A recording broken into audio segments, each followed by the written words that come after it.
১৯৯৫ সালের ২৫শে জানুয়ারি দিনটি ছিল অন্যান্য হিমশীতল দিনের মতোই খুব সাধারণ দিন। দুপুর গড়িয়ে তখন বিকেল।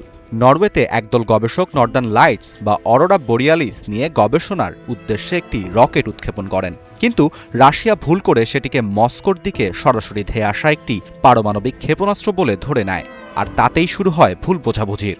আসুন জানার চেষ্টা করি আসলে কি ঘটেছিল সেদিন।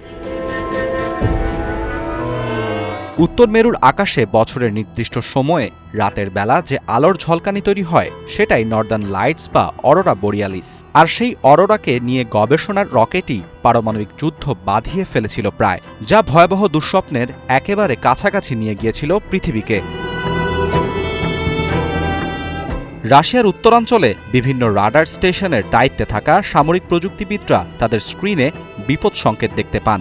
নরওয়ের উপকূলের কাছাকাছি কোথাও থেকে একটি রকেট উৎক্ষেপণ করা হয়েছে এবং সেটি দ্রুত উপরের দিকে উঠছে।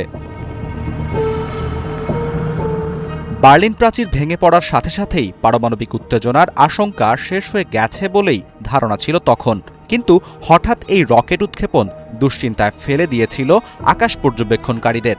কারণ ওই জলসীমা থেকে যদি যুক্তরাষ্ট্রের কোনো সাবমেরিন ক্ষেপণাস্ত্র ছোড়ে তবে সেটি মাত্র ১৫ মিনিটের মধ্যে মস্কোতে ৮টি পারমাণবিক ওয়ারহেডে আঘাত হানতে পারে।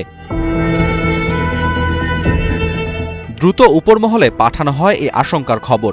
মুহূর্তেই তা পৌঁছে যায় সে সময়কার রুশ প্রেসিডেন্ট বরিস ইয়েলৎসিনের কাছে।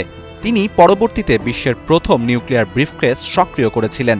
সেই ব্রিফকেসে পারমাণবিক বোমা নিক্ষেপের নির্দেশনা ও প্রযুক্তি সংরক্ষিত থাকে। দ্বিতীয় বিশ্বযুদ্ধের পর থেকে পারমাণবিক অস্ত্রধারী দেশগুলো প্রতিরক্ষা মূলনীতিতে চলে আসে। মূলত পারমাণবিক যুদ্ধের ধরনটা এমন যে পারমাণবিক হামলায় দুই পক্ষই নিশ্চিতভাবে ধ্বংস হয়ে যাওয়ার শঙ্কা থাকে।